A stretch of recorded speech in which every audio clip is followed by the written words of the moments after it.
दिसंबर 1946 में संविधान बनाने का काम शुरू होते ही 600 साल पुरानी ब्रिटिश पार्लियामेंट के हाउस ऑफ कॉमन्स से सिर्फ 6 दिन पुरानी भारत की संविधान सभा पर जोरदार आक्रमण किया इंडिया को अपना गुलाम समझने वाले सर विंस्टन चर्चिल ने। चर्चिल साहब की हिमाकत देखी आपने मौलाना। हाउस ऑफ कॉमन्स में जनाब फरमाते हैं कि any attempt by the Congress Party to establish Hindu rule on the basis of majority will be fatal to any conception of the unity of India. This unity was a superficial appearance imposed there by the long generations of British rule. And it would pass away once the impartial guidance from the outside is withdrawn. बकवास। Election हारने से Churchill साहब का दिमाग फिर गया। Quaid-e-Azam, listen to this. Churchill says even more in his speech. The British government owed special protection to the Muslims, numbering 90 million. But today they've been outwitted and outmaneuvered. This is exactly what I have been saying all along. Therefore, this meeting in Delhi is not the proposed Constituent Assembly, and it represents only one major community in India. Right. Churchill knows how to call a spade a spade. जनाब आगे फरमाते हैं, इरशाद। If a bride or a bridegroom fails to turn up at the church, the result is what is called a unilateral wedding. The absolute essence is that both parties should be there. और वो खुद क्या हैं? दुल्हन के बाप। कमाल है, कमाल है। मुस्लिम लीग की गैर मौजूदगी सबको खल रही थी और जब जिन्ना साहब ने कहा कि उनकी वर्किंग कमेटी 20 जनवरी को तय करेगी कि कब वो संविधान सभा में आएंगे, तो डॉक्टर M.R. जयकर ने प्रस्ताव रखा कि जब तक रजवाड़ों या कम से कम मुस्लिम लीग के लोग संविधान सभा में नहीं आते, तब तक एम्स एंड ऑब्जेक्टिव्स रेजोल्यूशन जैसे महत्वपूर्ण प्रस्ताव पर बहस और वोट को मुलतवी कर देना चाहिए। पर हर किसी को ये बात गवारा नहीं थी। If this resolution is postponed, what guarantee is there that the Muslim League will come and attend the sessions? My charge is that the Muslim League has been encouraged by the attitude of the British to imagine that if it does not come, it may be able to veto the final decision of the Constitutional Assembly. Doctor Shyama Prasad Mukherjee के ठीक बाद पहली बार संविधान सभा में बोलने खड़े हुए doctor Bhimrao Ambedkar. Today, we are divided politically, socially, and economically. We are a group of warring camps. And let me confess that I am probably one of the leaders of such a camp. But sir, I'm quite convinced that given time and circumstances, nothing in the world will prevent this country from becoming one.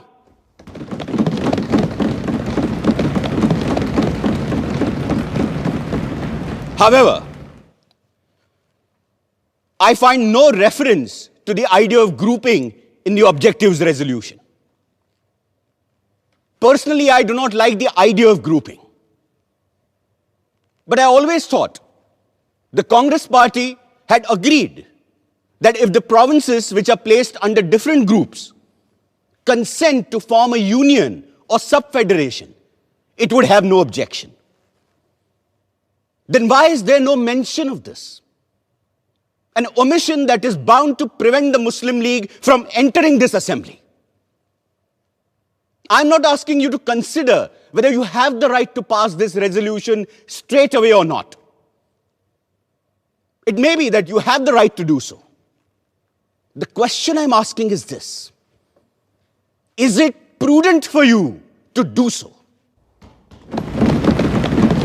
जिन्ना साहब के इंतजार में AIIMS and objectives resolution का काम 21 जनवरी तक मुलतवी कर दिया गया, पर चर्चिल साहब की बेबुनियाद बातों का फौरन जवाब देना जरूरी था और ये काम किया खुद सभापति डॉक्टर राजेंद्र प्रसाद ने।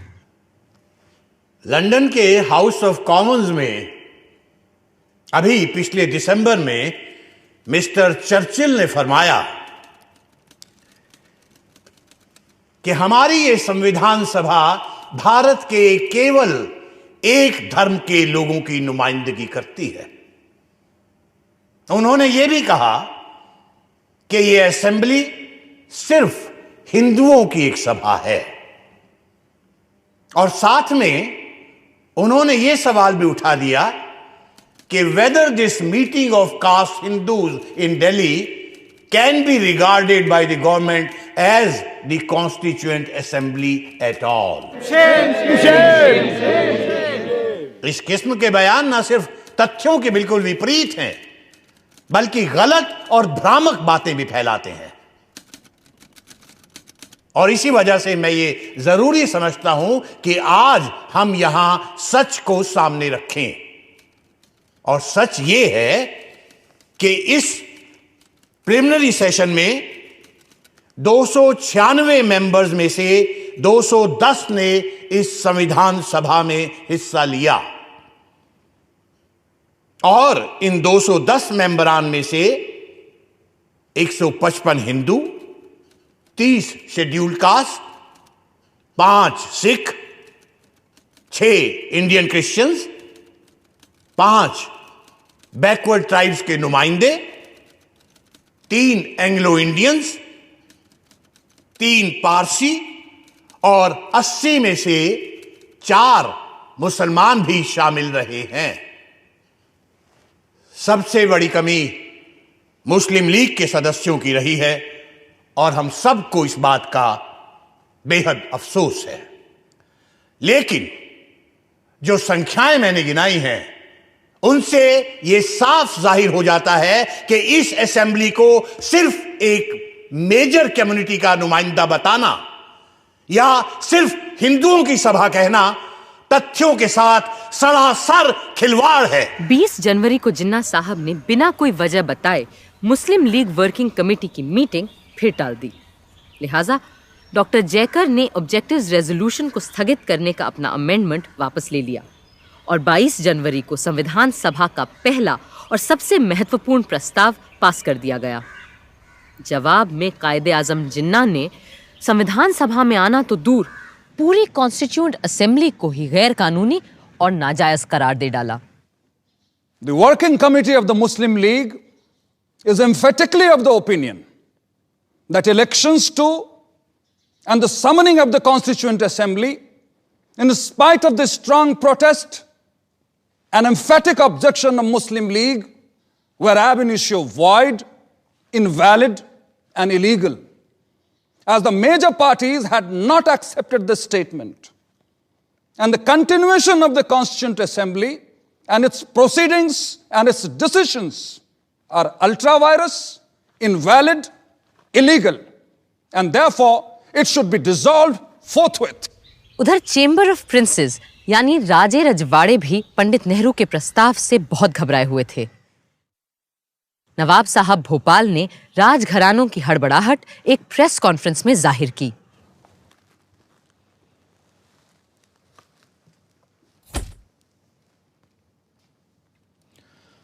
हमें मजबूरन आज ये प्रेस कॉन्फ्रेंस बुलानी पड़ी है,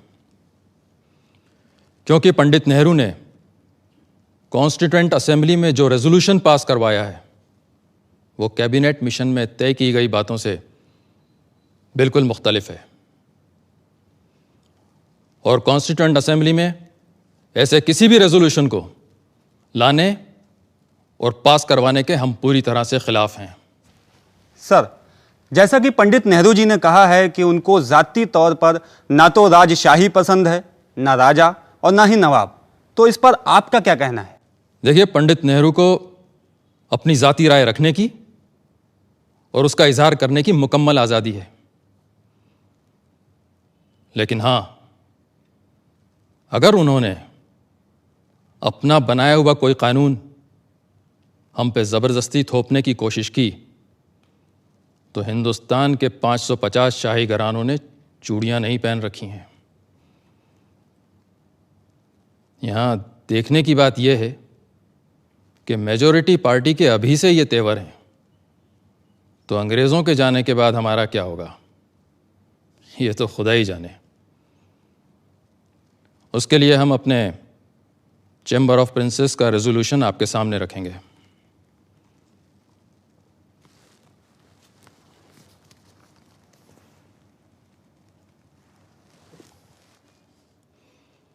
The Princess Chamber wants to make it clear in unequivocal terms that there could be no compromise on the monarchical form of government in the Indian state. Some checks and breaks have to be provided against the majority party running amok in the future governance of India. And the chamber demands that there are guarantees and assurances given that territories of the princely states are not interfered with once the British have left. And we will be free to follow our customs and rules as far as the succession is concerned.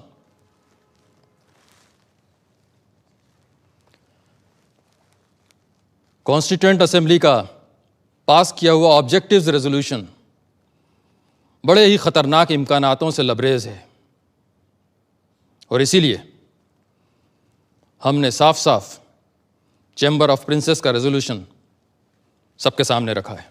सन 47 की शुरुआत में यहाँ हिंदुस्तान में लोग संविधान सभा से तमाम उम्मीदें लगा रहे थे और तरह तरह की मांगें उठा रहे थे, लेकिन वहाँ इंग्लैंड के हाउस ऑफ कॉमन्स में प्रधानमंत्री एटली ने एक महत्वपूर्ण पर नाटकीय घोषणा कर डाली। ये ऑल इंडिया रेडियो है। आज प्राइम मिनिस्टर एटली ने एक बयान में फरमाया कि हिज मैजेस्टीज गवर्नमेंट को बड़े अफसोस से इस बात को स्वीकार करना पड़ा है कि हिंदुस्तान की मुख्तलिफ पार्टियों में अब भी शदीद इख्तिलाफ की वजह से कॉन्स्टिट्यूएंट असेंबली अपना काम ठीक से आगे नहीं बढ़ा पा रही है। इस नाजुक मौके पे गैर यकीनी हालात के होते हुए मुल्क को बड़ा खतरा है। चुनांचे हिज मैजेस्टीज गवर्नमेंट ये वाजे करना चाहती है कि एक ठोस कदम उठाने का उनका इरादा अब टल नहीं सकता और वो हिंदुस्तान की बागडोर हिंदुस्तानी हाथों में सौंपने की तारीख जून 1948 के आगे नहीं बढ़ा सकती और ब्रिटिश इंडिया की बागडोर हिंदुस्तानी हाथों में सौंपने की जिम्मेदारी होगी नए वाइसरॉय एडमिरल वाइकाउंट माउंटबेटन की, ताकि हिंदुस्तान खुद मुख्तारी से आगे चलकर एक खुशहाल और खुशबाश मुल्क बन पाए। असली इम्तिहान तो अब आएगा जवाहर, जब हमें अपनी सरकार बनानी और चलानी पड़ेगी। हम तैयार हैं बापू। सरदार के साथ मिलकर मैंने एक लिस्ट भी तैयार कर ली है। बस हमने अपनी लिस्ट में ऐसे किसी को नहीं रखा है जो हमारी सोच का हिमायती न हो और जो अब तक अंग्रेजों का चाटुकार रहा हो। सरदार, हो सकता है कि कुछ लोगों ने ऐसा किया हो, पर अंग्रेजों की सेवा करके वो हमारे दुश्मन तो नहीं बन जाते हैं ना। वो भी आखिरकार हिंदुस्तानी ही है और अगर अब उन्हें मौका मिलेगा तो वो हिंदुस्तान के लिए भी अपना हुनर दिखाएंगे। ठीक बात है बापू। कैबिनेट के 14 लोग छांटते वक्त हमें और किसी बात को नहीं, सिर्फ हुनर को तरजीह देनी चाहिए। एक और बात का ख्याल रखना होगा आपको। 14 में से 7 लोग ऐसे हों जो कांग्रेस के ना हो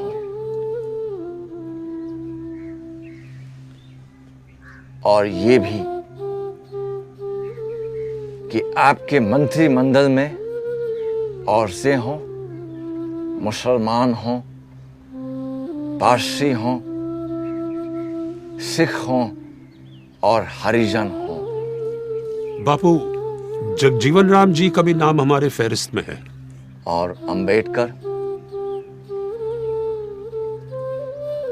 वो मेरा पुराना विरोधी है, पर यह बात भी सच है कि संविधान और कानून के बारे में जितना वो जानता है शायद कोई जानता हो पूरे देश में। और अगर आपने अंबेडकर के ज्ञान और अनुभव का फायदा नहीं उठाया तो नुकसान उसका नहीं हिंदुस्तान का होगा। लॉर्ड माउंटबैटन ने आते ही सारे नेताओं से मुलाकात की। सबसे पहले पंडित नेहरू से, जिन्हें वो पहले से जानते थे। दोनों इस बात पर एक मत थे कि सबसे बड़ी चुनौती होगी जिन्ना साहब की जिद। और हुआ भी यही। जब जिन्ना साहब माउंटबैटन से मिलने पहुंचे, वो अपनी जिद पर अड़े रहे कि उन्हें पूर्व में बंगाल और असम और पश्चिम में पंजाब, सिंध, बलूचिस्तान और नॉर्थ वेस्ट फ्रंटियर प्रोविंस अपने पाकिस्तान के लिए चाहिए। और साथ में चाहिए एक गलियारा जो दिल्ली, रामपुर, लखनऊ और पटना से होते हुए कलकत्ता जाएगा। पर जब माउंटबैटन ने कहा कि कांग्रेस ऐसा गलियारा कतई नहीं बनने देगी और पूरे बंगाल और पंजाब का तो सवाल ही नहीं उठता, तो जिन्ना साहब बोले, better a moth eaten Pakistan than no Pakistan at all. पर बापू अभी भी अपने काठियावाड़ी भाई को समझाने में लगे हुए थे।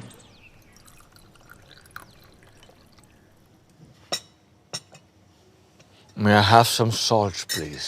Sure.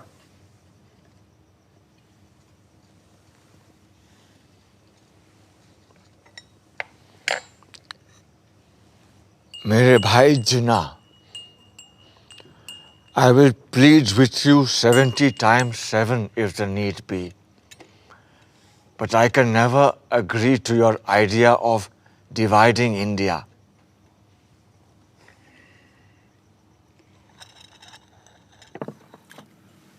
In that case, let's agree to disagree on the question of partition. But I'm entirely with you on the question of signing an appeal to both Hindus and Muslims to keep peace. If you want, you can have a look at the draft typed by my assistant. I need not read anything that you ask me to sign.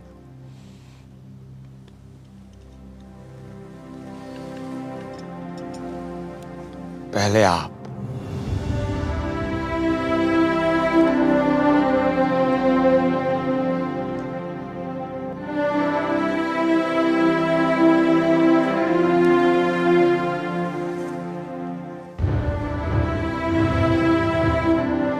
मैं Lord Mountbatten से कहने जा रहा हूं कि अगर जरूरत पड़े तो वो अंतरिम सरकार को बर्खास्त करके जिन्ना को दावत दें और कहें कि वो अपने मन की सरकार कायम कर लें। बस पाकिस्तान बनाने की मांग छोड़ दें। बापू, आप अपनों की बलि चढ़ाकर एक ऐसे आदमी की हिमायत कर रहे हैं जिसने सारी जिंदगी आपका विरोध किया है। अगर मेरे अपनों की बलि चढ़ाकर हिंदुस्तान बच जाता है तो सौदा महंगा नहीं है सरदार। बापू, ये आपका ज्यादा ख्याल हो सकता है। आपको लगता है कि सेंट्रल असेंबली इस बात पर आपका साथ देगी? अगर ऐसा हुआ तो तुम्हें मुझे वचन देना होगा कि कांग्रेस सदन में अपने बहुमत का इस्तेमाल जिन्ना की सरकार को रोकने के लिए नहीं करेगी।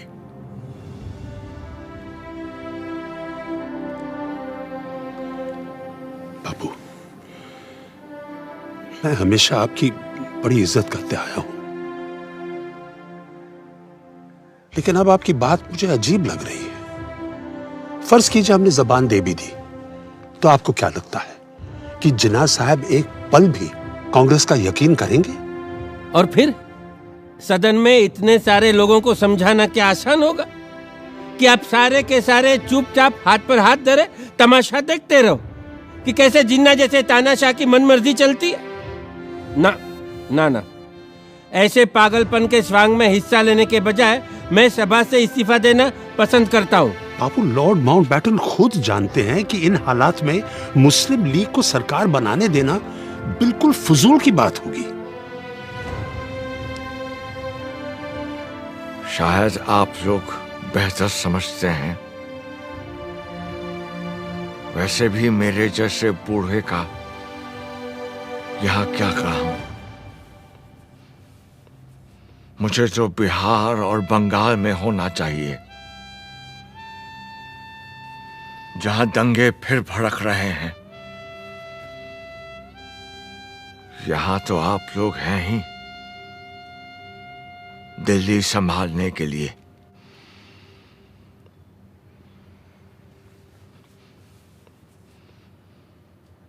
कांग्रेस और मुस्लिम लीग को एक समझौते तक लाना शेर बकरी को एक साथ चराने जैसा था, पर सब तरफ निराशा नहीं थी।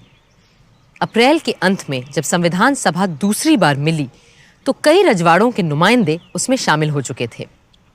बरोडा, कोचिन, उदयपुर, जोधपुर, जयपुर, बीकानेर, रीवा और पटियाला जैसे महत्वपूर्ण राजघरानों के प्रतिनिधि अब कॉन्स्टिट्यूएंट असेंबली में शामिल थे। The Constituent Assembly welcomes the representatives of the princely states and expresses the hope that others who have not chosen their representatives will take immediate steps to do so. विडंबना ये थी कि जिस वक्त भारत के नागरिकों को ये डर था कि वो भारत के ही नागरिक रहेंगे या बंटवारे के बाद एक नए मुल्क के बाशिंदे बन जाएंगे, उस वक्त संविधान सभा में भी नागरिकता पर ही बात हो रही थी। Now I come to clause 3. Every person born or naturalized in the Union according to law shall be a citizen of the Union. Sir, क्या संघ में पैदा होने वाला हर बाशिंदा, भले वो जर्मन हो या जापानी, इस देश का नागरिक बन जाएगा और भारतीय नागरिक के सारे हक भी पा जाएगा? मगर इन शब्दों पर भी तो गौर कीजिए महोदय। सब्जेक्ट टू ज्यूरिसडिक्शन, यानी विदेशी राजदूतों और डिप्लोमेट्स के यहां पैदा होने वाले बच्चे हमारे नागरिक नहीं बन जाएंगे। पर मान लीजिए कोई जापानी महिला हिंदुस्तान से गुजर रही है और उसको बच्चा हो जाता है, तो क्या होगा? The American Supreme Court says that a casual visitor will not fall in this clause. And what happens to a man who is not passing through but stays for trade or some other purposes? Sir, मेरा प्रस्ताव है कि हम इस close को फिलहाल postpone कर दें और कल इस पर चर्चा करें। For the time being, let us accept the general principle. We need not manufacture a law of nationality overnight before 11 o'clock tomorrow morning. I will request lawyers and jurists who are members of this house to pay attention to this clause, and a committee of 3 lawyers is formed. Sir, I suggest that in addition to 3 lawyers, 1 man of common sense should also be added. And I do not exclude lawyers from the category of people of common sense. हंसी के ठहाके तो लग रहे थे, मगर स्थिति बहुत गंभीर होती जा रही थी। जिन्ना साहब अपनी जिद पूरी करके ही दम लेंगे, ये उन्होंने ठान लिया था। Division of the armed forces, division of the staff of central civil departments, railways, post and telegraphs, public works, income tax, customs, central excise, power. The list goes on. Divorce of 400 million people in just 10 weeks is an impossible task, Quaid-e-Azam.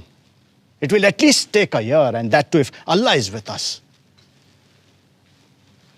I do not have that much of time. Pakistan will have to come into existence before these congressmen poison the mind of Mountbatten, who has dreams of becoming the Governor General of Pakistan. And that will never be. Actually, Jawaharlal is the problem. He told the Viceroy there will be no division of any assets, as some parts are just seceding from the entity called India. And the seceding parts will have to build up their own assets, administrative records, and machinery. Secession. Secession, my foot. It is not a question of secession. It is going to be a division of India, and both Nehru and Mountbatten better understand that. Otherwise, I'm going to call for another direct action day. ऐसे में जब viceroy Mountbatten ने हिंदुस्तान के बंटवारे की तजवीज़ सामने रखी, तो कई लोग सोचने लगे कि जहर पूरे देश में फैल जाए, इससे बेहतर यही होगा कि शरीर का बीमार भाग काटकर अलग कर दिया जाए। इस माहौल में कांग्रेस कार्यकारिणी की बैठक हुई। आप सब ने लॉर्ड माउंटबैटन की तजवीज सुनी है, कैसे वो हिंदुस्तान के कुछ इलाकों को खुद मुख्तारी का हक देना चाहते हैं। इससे एक तरफ जहां भारत के कट जाने का डर है, वहां दूसरी तरफ आजादी की उम्मीद नजर आती है। इसलिए हमने फैसला किया है कि इस प्रस्ताव को हम मंजूर कर लें। कांग्रेस पहले तो मुस्लिम लीग को ढील देती चली गई कि शायद अब वो संविधान सभा में आ जाएंगे, पर इससे हमें मिला क्या? दंगे, लूटमार, आगजनी। हमें अहिंसा और स्वराज के अपने सिद्धांत को सामने रखकर ही कोई फैसला करना चाहिए था, पर अब तो एकमात्र लोकतांत्रिक तरीका यही बचा है कि हम माउंटबैटन के प्रस्ताव को अपनी मंजूरी दे दें। मुझे नहीं लगता कि हमारा यह फैसला सही है, मगर शायद हमारे पास और कोई चारा ही नहीं है। बदकिस्मती से इस वक्त हमारे सामने दो रास्ते हैं, एक तरफ कत्ल व गालत और दूसरी तरफ लीग की जिद के आगे झुकना।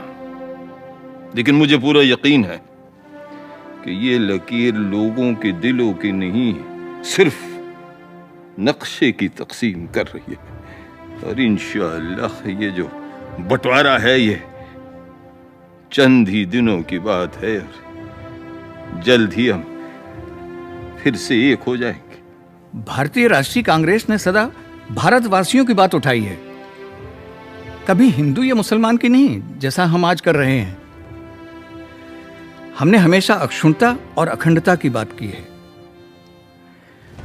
और यदि आज हमने इस प्रस्ताव को स्वीकार कर लिया तो एक समरस भारत का हमारा सपना चूर चूर हो जाएगा। और जहां तक मेरा प्रश्न है, मुझे अंग्रेजों की गुलामी तो स्वीकार है, लेकिन देश का बंटवारा मुझे किसी कीमत पर स्वीकार नहीं। आज भारत के सामने अपनी आजादी का एक अवसर आया है। इस अवसर को क्या हम हाथ से चले जाने देंगे? ये कहना सही नहीं है कि पहले अंग्रेजों को चले जाने दो, फिर हम सब कुछ ठीक कर लेंगे, संभाल लेंगे। अरे कैसे हल करेंगे हम सारे सवाल? क्या हाल होगा उनके चले जाने के बाद? ये कभी किसी ने सोचा है? मेरी बात शायद कुछ लोगों को अच्छी न लगे, लेकिन कभी कभी पूरे शरीर में रोग फैल जाने देने से अच्छा होता है अपने बीमार अंग को काट कर फेंक दे, अलग कर दे शरीर से। 3 जून 1947 वाइसरॉय माउंटबैटन ने रेडियो पर वो शब्द बोले जिन्होंने देश के नक्शे को ही नहीं, न जाने कितने दिल, घर, परिवार और जिंदगियों को भी काट डाला। To my great regret, it has been impossible to obtain agreement either to the cabinet mission plan or any other plan that may preserve the unity of India. But there can be no question of coercing of any large area in which one community has a majority to live against their will under a government in which another community has a majority. And the only alternative to coercion is partition. Partition of India, partition of Punjab and Bengal. 3 जून की घोषणा ने पूरे देश में एक खलबली मचा दी थी। हर तरफ से हिंसा और तनाव की खबरें आ रही थीं, पर संविधान सभा को तो अपना काम करना था। 14 जुलाई को जब सभा दोबारा मिली तो खुशी की बात यह थी कि मुस्लिम लीग के लोग भी उसमें मौजूद थे। हाँ, भारत के सिर्फ उन हिस्सों से जो बंटवारे में नए मुल्क पाकिस्तान के साथ नहीं जा रहे थे। Members who have not yet presented their credentials will now do so and sign the register. Haji Abdul Sattar Ishaq Said from Madras. Sir, I would like to raise a point of order. Does the honorable member, Mr. Haji Abdul Sattar, still subscribe to the two-nation theory? This is not a point of order. It is a question of the right of the member elected to the Constituent Assembly, and I cannot prevent any elected member from signing the register. You may go ahead, please. Further on the list, B. Pokar Sahab Bahadur, Madras. Mahmood Ali Beg Sahib Bahadur Madras, Maulvi Syed Mohammad Saadullah Assam, Dr. B.R. Ambedkar Bombay. Doctor Ambedkar को दोबारा इस बार बॉम्बे से चुनकर आना पड़ा क्योंकि बंटवारे में उनकी सीट पूर्वी पाकिस्तान जा चुकी थी। हाँ, फायदा हुआ तो सिर्फ इतना कि 552 में से ज्यादातर रजवाड़े अब भारत का हिस्सा बनना मंजूर कर चुके थे।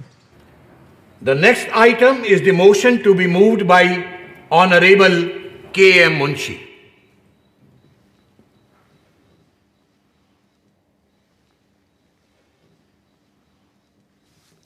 महोदय, इस सप्ताह के अंत तक ब्रिटिश पार्लियामेंट भारत की आजादी का लेजिस्लेशन पारित कर चुकी होगी और 15 अगस्त 1947 को हमें स्वतंत्रता मिल जाएगी। वो स्वतंत्रता जिसका हमें सदियों से इंतजार था। हमारे देश में अब एक तरह की समानता आ गई है, हालांकि स्वयं देश की सीमाएं सिकुड़ गई हैं। अब हम एक आजाद और सशक्त भारत के उद्देश्य की ओर पूरे जोश और उल्लास से आगे बढ़ सकेंगे।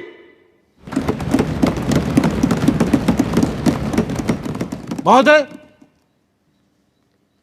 हमारे दरमियान मुस्लिम लीग के नुमाइंदे भी उपस्थित हैं। मुझे पूरा विश्वास है कि वो भारत के देशभक्त और कानून का पालन करने वाले नागरिक की हैसियत से यहां रहेंगे और संविधान रचने में पूरी तरह हमारी सहायता भी करेंगे ताकि उनकी माइनॉरिटी को इस देश में एक सम्मानित स्थान मिले। Mr. President, I should have thought there was no need for any doubt whatsoever regarding the fact that we have come here as the law-abiding and loyal citizens of India. एक हफ्ते बाद 22 जुलाई के दिन पंडित नेहरू जब बोलने खड़े हुए तो उन्होंने प्रस्ताव नहीं, कपड़े के 2 टुकड़े सभा के सामने रखे। It is my proud privilege to move the following resolution. Resolve that the national flag of India will be horizontal tricolor of deep saffron, white and dark green in equal proportions. In the center of the white band, there shall be a wheel in navy blue to represent the charkha. The design of the wheel shall be that of the chakra, which appears on the abacus of the Sarnath lion capital of Ashoka. I remember the ups and downs of our great struggle for freedom and how this flag gave us the courage to go on. Many who are not present here today, many of our comrades who have passed away, held on to this flag, some amongst them even to their death, and handed it over as they sank to others to hold it aloft.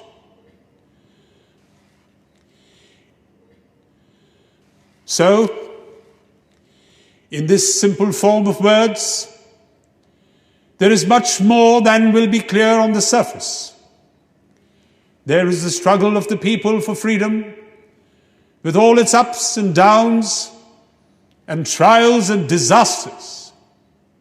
And there is finally today, as I move this resolution, a certain triumph about it. A measure of triumph in the conclusion of that struggle. So, I present this flag to you. Perhaps I am partial, but I do think it is a very beautiful flag to look at, and it has come to symbolize many beautiful things. Things of the spirit and things of the mind.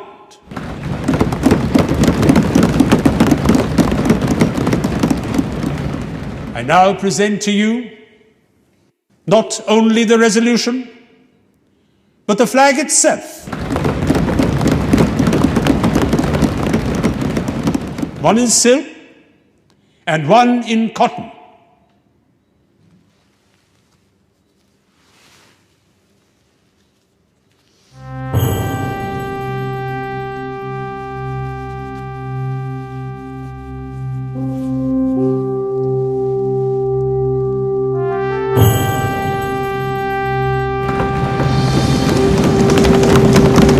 Bharat माता की जय! भारत माता की जय!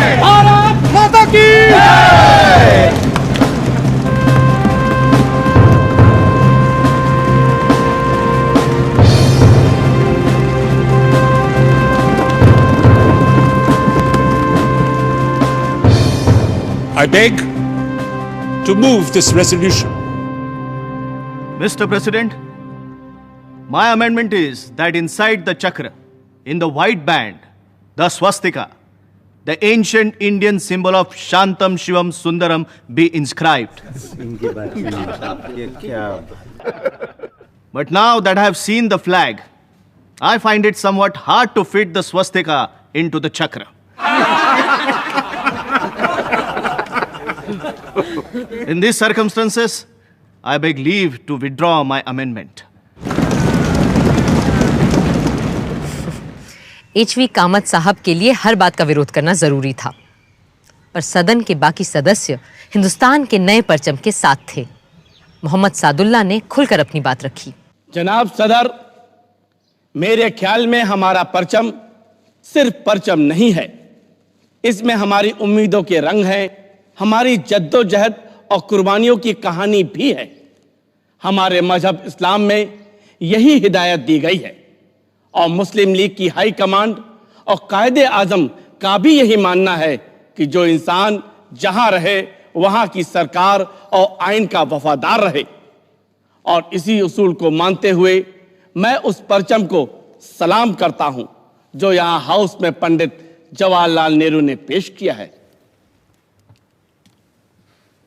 महोदय, मैं कहना चाहता हूं कि 27 वर्षों के इस स्वतंत्रता संग्राम में जिस तिरंगे के नीचे हमने स्वाधीनता प्राप्त की है, वही रंग हमारे राष्ट्रीय ध्वज के रंग हों, यह एक स्वाभाविक बात है।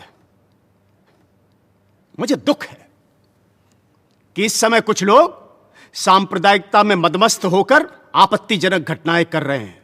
अभी परसों की ही बात है, दिल्ली में हिंदी के संबंध में एक सभा हुई, वहां हुल्लड़बाजी हुई। इतना ही नहीं, कई मोटरों पर जो राष्ट्रीय ध्वज लगे हुए थे उन्हें निकालकर फेंक दिया गया।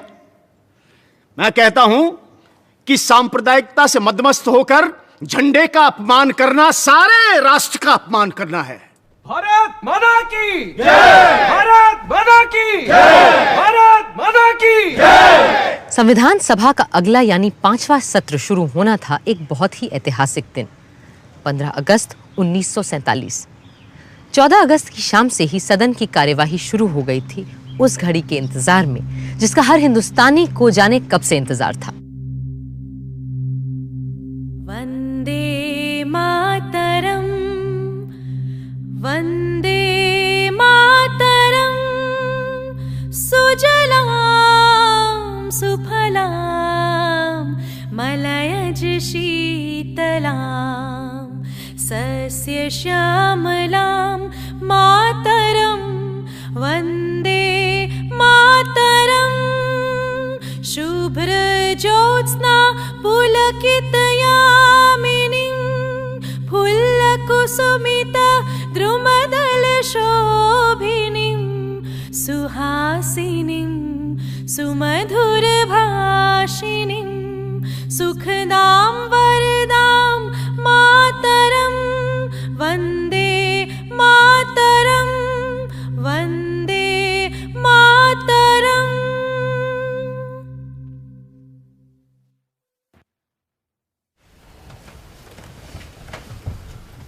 हमारे इतिहास के इस अहम मौके पर जब आज वर्षों के संघर्ष और जद्दोजहद के बाद हम अपने देश के शासन की बागडोर अपने हाथों में लेने जा रहे हैं, हमें उस परम पिता परमात्मा को याद करना चाहिए जो मनुष्यों और देशों के भाग्य को बनाता है।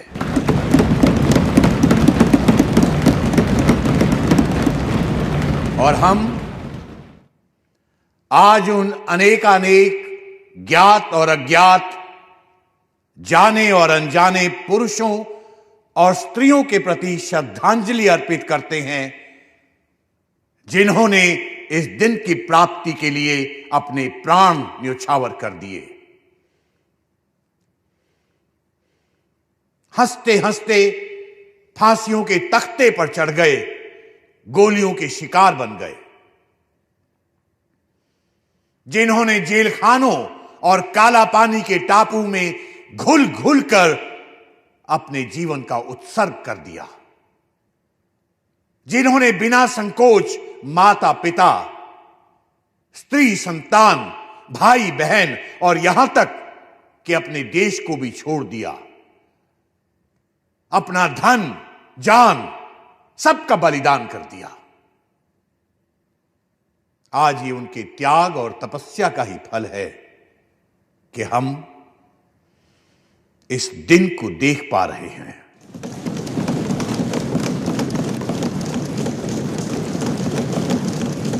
हम अपनी श्रद्धा और भक्ति का उपहार महात्मा गांधी जी को भी भेंट करें, जिन्होंने निराशा और मुसीबत के अंधेरे कुएं से खींचकर हमें बाहर निकाला। हमारे दिलों में ऐसी जिंदगी फूंकी कि हम में अपने जन्म सिद्ध अधिकार, स्वराज के लिए दावा पेश करने की हिम्मत और ताकत आई।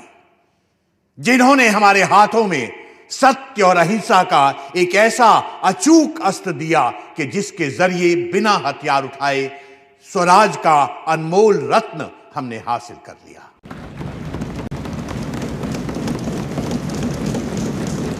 जिस देश को ईश्वर और प्रकृति ने एक बनाया था,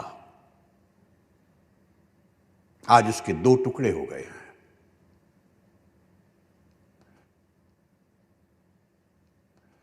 मुझे यह कहना पड़ता है कि इस बंटवारे से हमारे दिलों में दुख है, मगर इसके बावजूद हम आपकी और अपनी तरफ से पाकिस्तान के लोगों को अपनी नेक नियति, उनकी तरक्की और कामयाबी के लिए अपनी सदिच्छा और सद्भावना प्रकट करना चाहते हैं।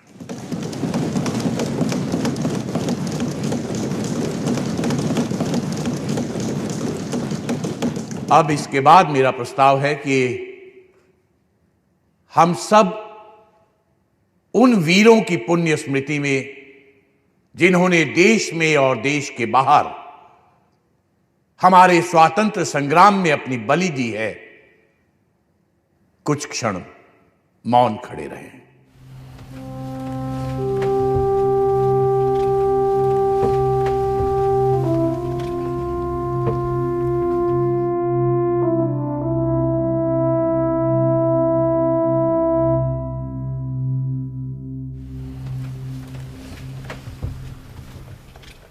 अब पंडित जवाहरलाल नेहरू अपना प्रस्ताव प्रस्तुत करेंगे।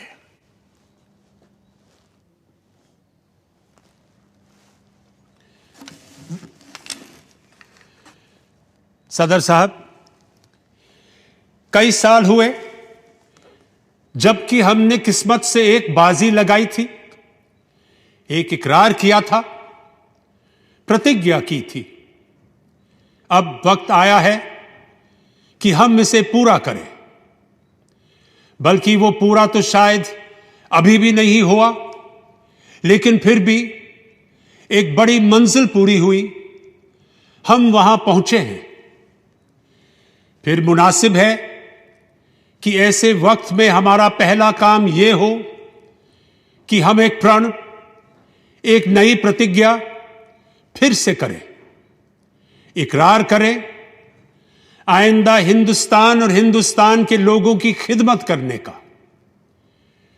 चंद मिनटों में यह असेंबली पूरी तौर से आजाद खुद मुख्तार असेंबली हो जाएगी और नुमाइंदगी करेगी एक आजाद खुद मुख्तार मुल्क की। हमने एक मंजिल पूरी की है और आज उसकी खुशियां मनाई जा रही हैं। लेकिन ये भी हम जानते हैं कि हिंदुस्तान भर में खुशी नहीं है। हमारे दिल में रंज के टुकड़े काफी हैं और दिल्ली से बहुत दूर नहीं, बड़े बड़े शहर जल रहे हैं। वहां की गर्मी यहां आ रही है। खुशी पूरे तौर से नहीं हो सकती, लेकिन फिर भी इस मौके पर हिम्मत से इन सब बातों का सामना करना होगा।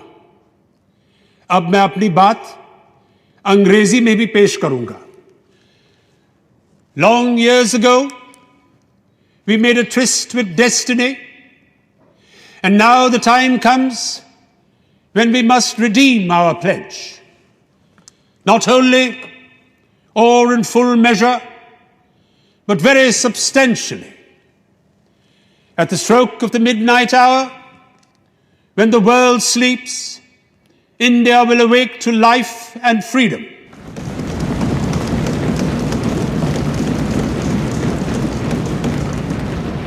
A moment comes, which comes but rarely in history, when we step out from the old to the new, when an age ends, and when the soul of a nation long suppressed finds utterance.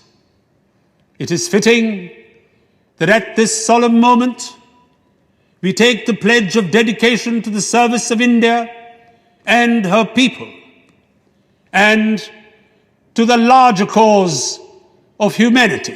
सारा हिंदुस्तान और पूरी दुनिया नेहरू जी के अल्फाज सुन रही थी और घड़ी के 12 बजने का इंतजार कर रही थी।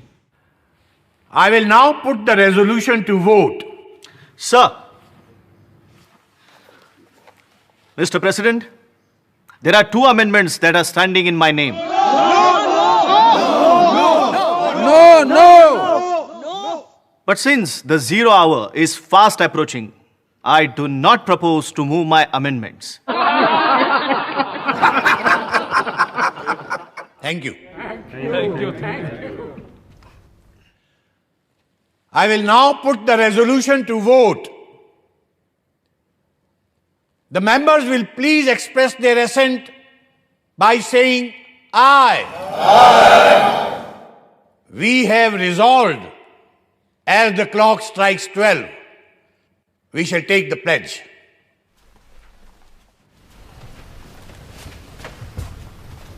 It is just half a minute to 12. I am expecting the clock to strike 12.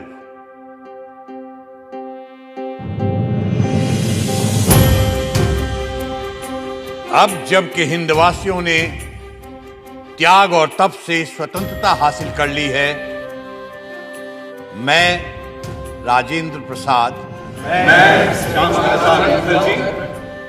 जो इस विधान परिषद का एक सदस्य हूं, शपथ लेने के बाद राष्ट्रीय ध्वज सबके सामने पेश किया गया।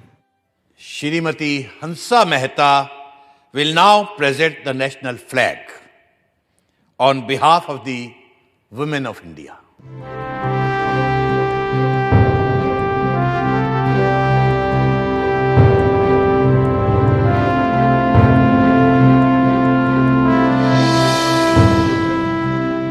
मैं प्रार्थना करती हूँ इस तिरंगे की छत्र छाया में रहने वालों को सारे सुख और समृद्धि मिले। जय हिंद, जय हिंद, जय हिंद, जय हिंद, जय हिंद, जय हिंद। साथ ही श्रीमती सुचेता कृपलानी ने अल्लामा इकबाल का लिखा कौमी तराना गाया, सारे जहां से अच्छा हिंदोस्तां हमारा। और फिर संविधान सभा में पहली बार वो स्वर गूंजे जो आज भी हर हिंदुस्तानी के रोंगटे खड़े कर देते हैं और सीने चौड़े। जनगण मन अधिनायक जय हे भारत भाग्य विधाता, पंजाब सिंध गुजरात मराठा द्राविड़ उत्कल बंगा, विंध्य हिमाचल यमुना गंगा उच्चल जलधि तरंगा। शुभ नामे जागे तब शुभ आशीष मांगे गाहे तब जय गाथा जन गण मंगलदायक जय हे भारत भाग्य विधाता जय हे जय हे जय हे जय जय जय जय हे। आजाद देश की नई सुबह के स्वागत को सभी जाने माने लोग राजधानी दिल्ली में मौजूद थे, सिर्फ एक इंसान को छोड़कर, महात्मा गांधी, जो वहां से दूर कलकत्ता में थे, जहां वो बंगाल के मुस्लिम लीगी प्रधानमंत्री एच.एस. सोहरावर्दी के साथ मिलकर हिंदू मुस्लिम दंगे रोकने में लगे हुए थे।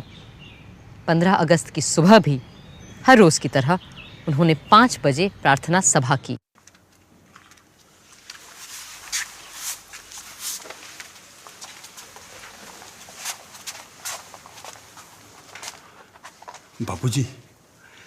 बापूजी, आज से हम आजाद हैं। तो आज आप इस खुशी के दिन को कैसे मनाएंगे? ऐसे खुशी के मौके तो ईश्वर की कृपा से ही आते हैं, सो मैं उसे याद करूंगा और धन्यवाद दूंगा। मेरा तो यही तरीका है। किंतु बापूजी, आज कुछ विशेष होना चाहिए था ना? हाँ, आज मेरे पुत्र महादेव का जन्मदिन है और निर्वाण दिन भी, सो मैं उसे याद करूंगा और उपवास भी रखूंगा। Mahatma ji, from today, a new government of us Indians is taking charge. What will be your advice to us?